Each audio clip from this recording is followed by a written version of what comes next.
emergence is about humility, because how many things are emergent? The stock market, the weather, the growth out the window, what our child learns to do tomorrow.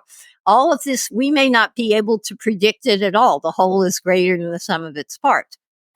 Hello everyone, my name is Dr. Matthew Worwood. And my name is Dr. Cyndi Burnett. This is the Fueling Creativity in Education podcast. On this podcast, we'll be talking about various creativity topics and how they relate to the field of education. We'll be talking with scholars, educators, and resident experts about their work, challenges they face, and exploring new perspectives of creativity. All with the goal to help fuel a more rich and informed discussion that provides teachers, administrators, and emerging scholars with the information they need to infuse creativity into teaching and learning. So let's begin.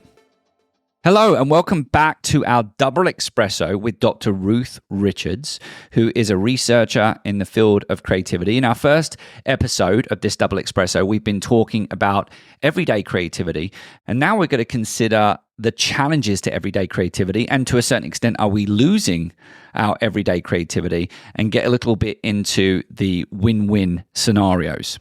So let's get back into our conversation.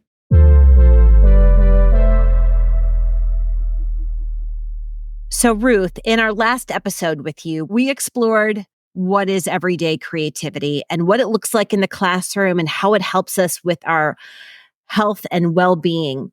So do you think we have lost our everyday creativity, and why?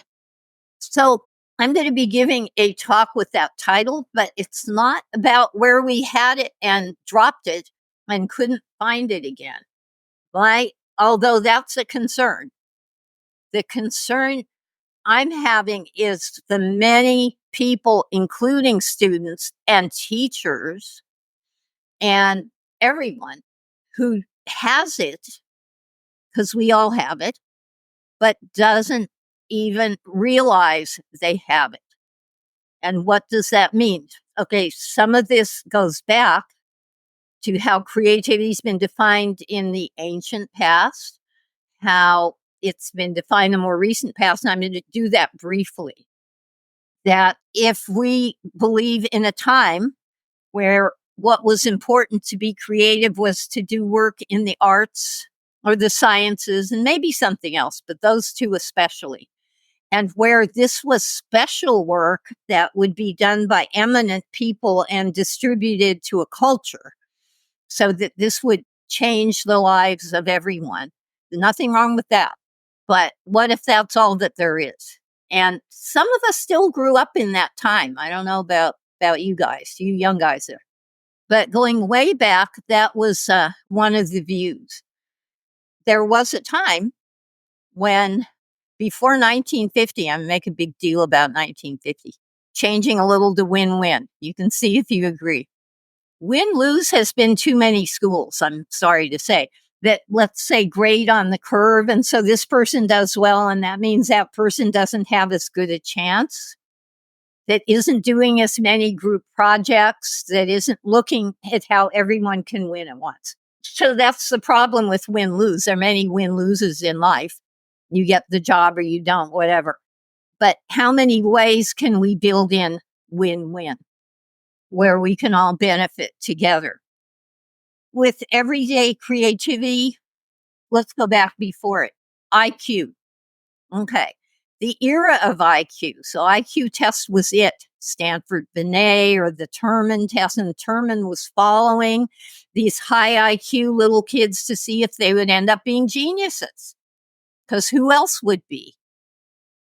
Right? Then if you assume that this Western mainstream model of academic achievement is the be-all of our human potential. And so you have people who do well. Remember the bell-shaped curve. You have people who are in the middle, and the ideal is to get up there at the end and to be in the higher end of the bell-shaped curve. Furthermore, not only is this hierarchical, it was somewhat fixed, where, the early testing that was done in schools, I'll say, kind of determined who might be seen as a higher potential student and the achievement tests and so on. We could, there's a lot of discussion, obviously, over the years that has gone on here. But I want to make a real distinction between this and what's happened with creativity. And there's nothing wrong with IQ in its place. It's a wonderful predictor of certain kinds of achievement and so on. That's not the point here, or to get into those discussions. But it's to look at how we are complex beings with many aspects. But IQ was it. In fact, I'm sorry to say, going way back, there was even an era of eugenics from some people based on IQ. We just want these. Think about this. And so here you have win-lose. You have a hierarchical thing. You have fixed in time. You can't really do all that much better than that. Maybe a few people will. And guess what? The term ingeniuses didn't turn out to be the most unusual ones. Some did. But it didn't turn out that IQ, as was defined, say, by Terman or Stanford Binet, was the end of the story. Okay. But I think we still, some of us carry the legacy of that, as well as thinking that if we do better on this, someone else will do worse, which need never be true. A little educational assessment here. If we are doing criterion referenced assessment, like anyone who does well, does well, and not comparing this one to that one. Okay. Then came 1950, I think is important for two reasons. There are many reasons. But two of them are Guilford's presidential address to the APA, American Psychological, which is where he introduced his structure of intellect model and divergent production thinking. And since that last part is part of so many good things that have followed, I'll just mention fluency, flexibility, originality, and elaboration. And Guilford had these for various products and contents and dimensions and modes. But suddenly you have a different kind of measure here, which led to, as you know, and as your listeners probably know, so exponential increase in creativity research over the years beginning in 1950. Okay, but it's a different kind of thing, because if we're doing originality here, and Cyndi and Matt get super original, does that mean I never can? No, I still have a chance. So we have that. And we have a measure, again, what I'd say about our everyday creativity measure, which was done for certain purposes. But when you have a measure, there's a power there if it's reliable and valid. Okay. And there's a lot to be learned about Guilford, Wallach, and Kogan. This is what I did my dissertation on. And others who have developed creative thinking scales of different kinds. The win-win aspect comes when you begin to have something like this that looks at not at how we all do on one thing and who does it best, which, again, that's life too. We're not ruling that out. But how many ways can we find different approaches to something?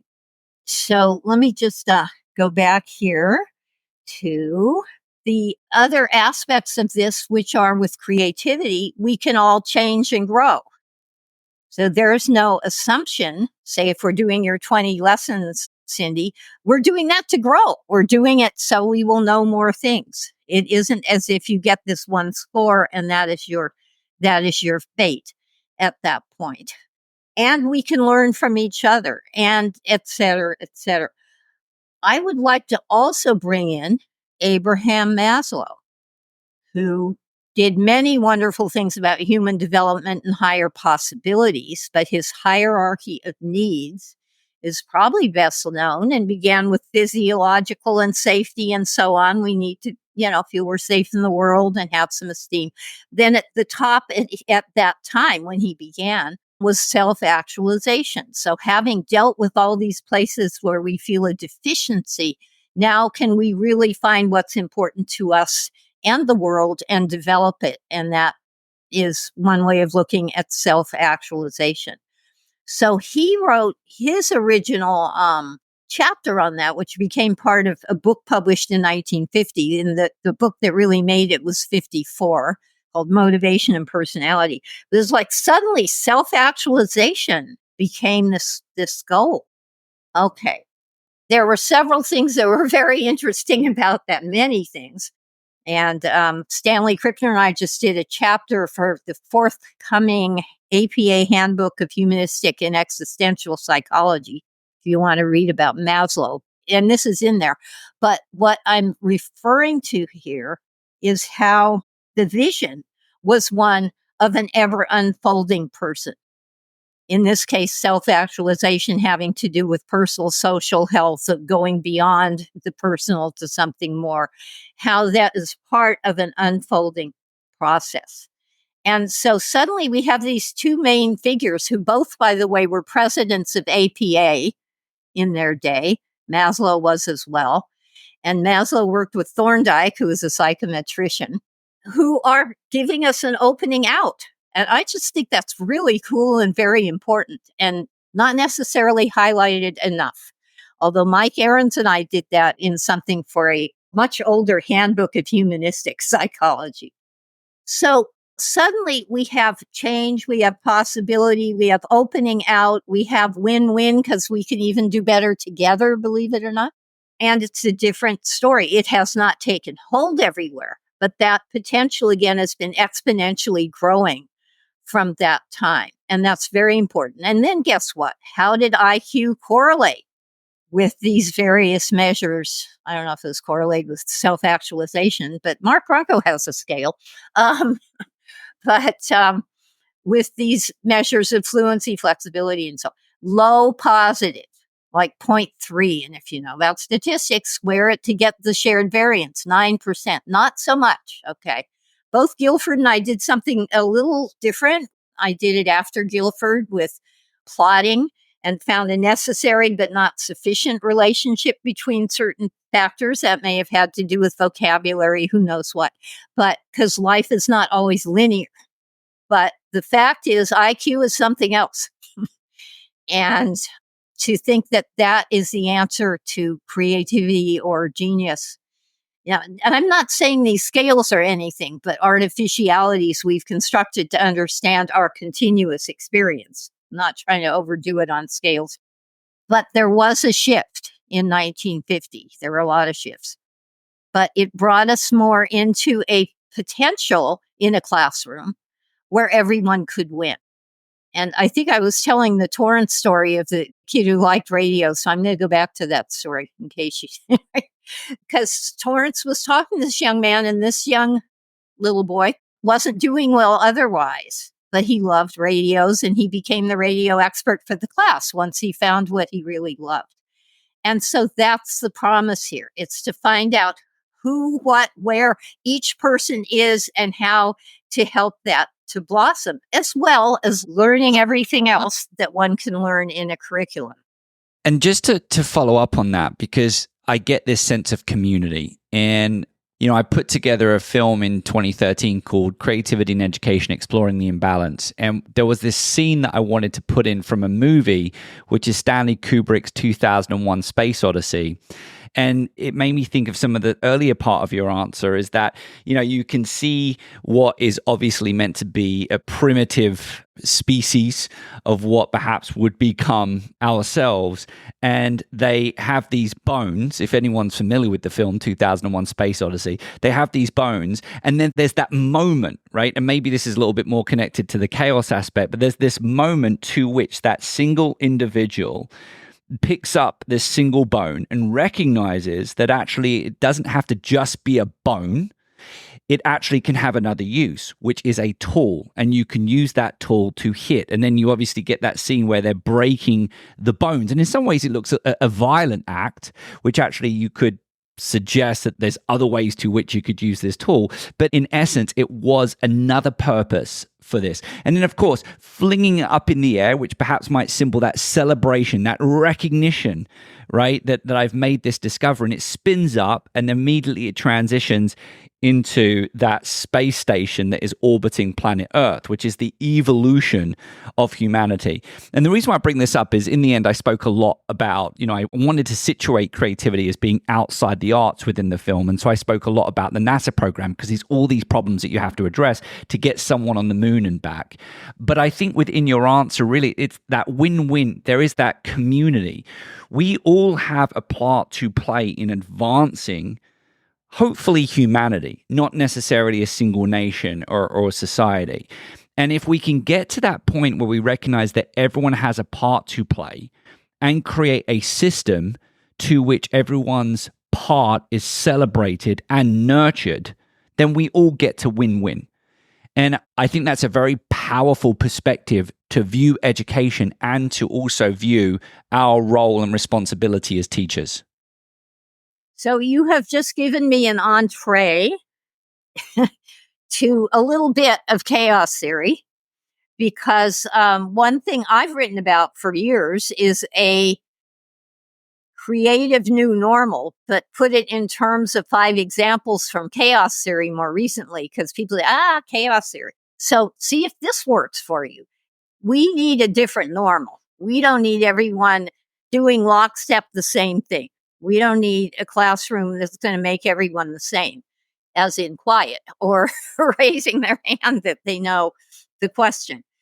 We need, though, a way of honoring the divergence, the diversity, the kind of rich tapestry of what people bring. Do you want to bring more creative and critical thinking into your school? Look no further than our podcast sponsor, Curiosity to Create. Curiosity to Create is a nonprofit organization dedicated to engaging professional development for school districts and empowering educators through online courses and personal coaching. And if you're craving a community of creative educators who love new ideas, don't miss out on their Creative Thinking Network. Get access to monthly webinars, creative lesson plans, and a supportive community, all focused on fostering creativity in the classroom. To learn more, check out curiositytocreate.org or check out the links in the show notes for this episode. So here are 5 aspects of a creative new normal, each one taken from a concept in chaos theory that's very relevant to creativity. And the first one is sudden. And I'm not going to go through a whole thing on it. But stuff happens all the time that's sudden, whether it's a supernova or we drop something on the floor or there's an avalanche or an avalanche of mind and insight. Let's be more aware of that. That is part of our normal life. Again, it's like the little sparkles and then bigger ones and bigger ones. We are having little sparkles all day. Yes, we are being creative all day, hopefully, right? And so sudden is one. Another is the whole is greater than the sum of its parts. What word does that suggest to you? A single word? Yeah, I think I'm just giving you that as a fun test while I remember the word. Right? So emergent is another example. And look at our lives. Right? So I ended up doing the work I was doing because I was at a bus stop in Toronto. And Mike Aaron's humanistic psychologist, whom I had heard but never met, came up. And we were both waiting for this bus that never came and took a cab to the airport. And that kind of changed what I did and going into humanistic psychology and so on. But this is the emergence coming out of a set of circumstances that we don't really understand. And it happens all the time. Okay. And another one is balancing. And this might be of interest to a lot of people. It's a mental health one too. We are balancing the insights we get from our unconscious, if you like that word or some other word, with our executive functions. We're always doing that, hopefully, right? Or if we're not, we know we're not, and we know why. And so that's the kind of answer to some of these paradoxes about mental health. It's like, if you're going to go off the rails and not make sense to other people, or yourself maybe, I mean, that's a different story than if you were using fantastical imaginings like 2001 to come to some new insights. So that's another example. Dynamic is good because everything changes. Everything changes, we change from the beginning of this. But that's also about being alive. And so we are talking about ourselves as change processes.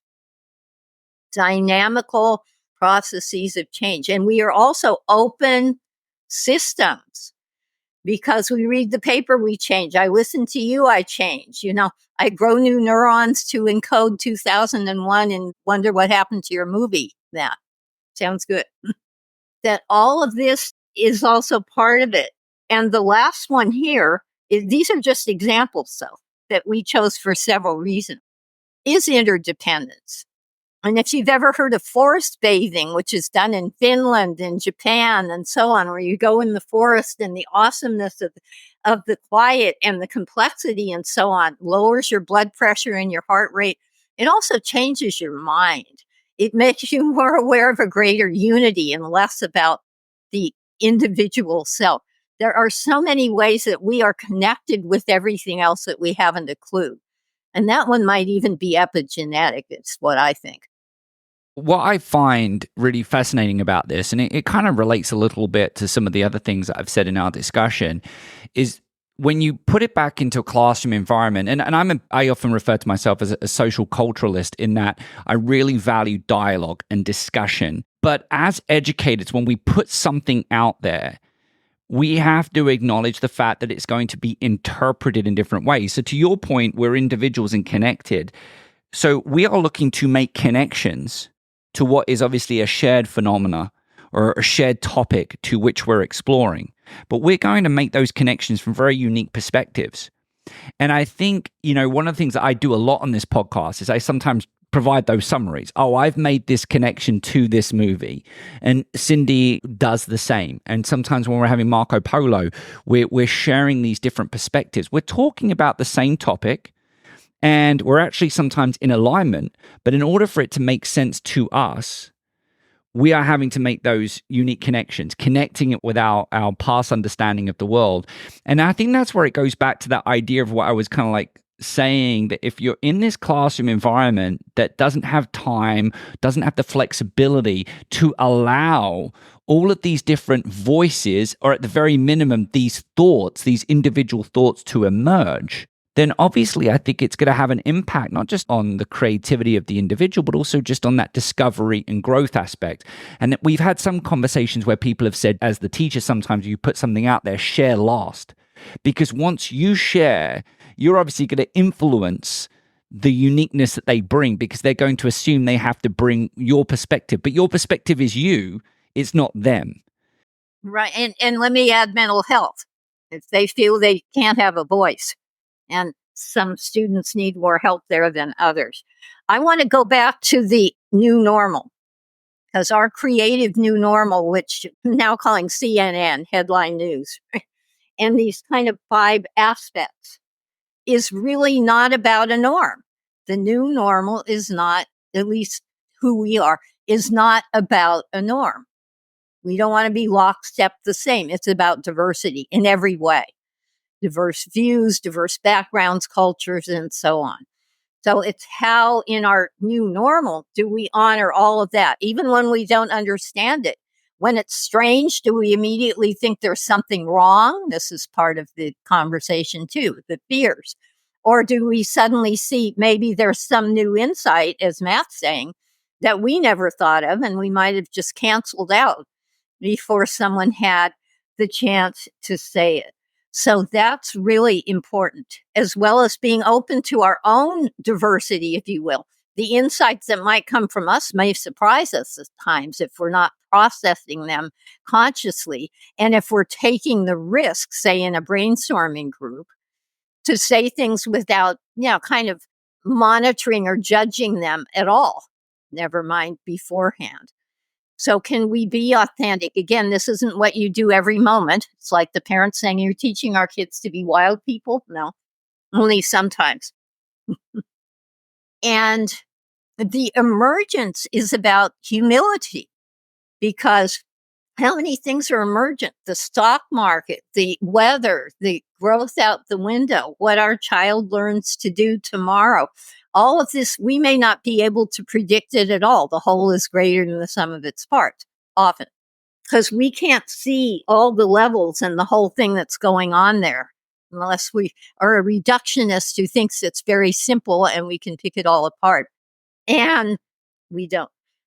And so being alive is to live with that uncertainty and humility and to want to hear what other people have to say, as well as that interdependence. So this creative new normal is really part of what's needed. It's not there, right?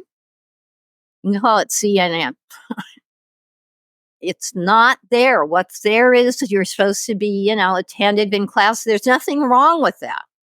But if you look at what Freddie Reisman and colleagues are calling the crisis in teacher education, which has to do with teachers not getting enough in-service training or early training in creativity, that's helping to blot out a lot of this as well. If they aren't in their own lives open to all of this uncertainty, tolerance of ambiguity, also authenticity, those are the usual words, but also some bizarre things, also some crazy sounding things.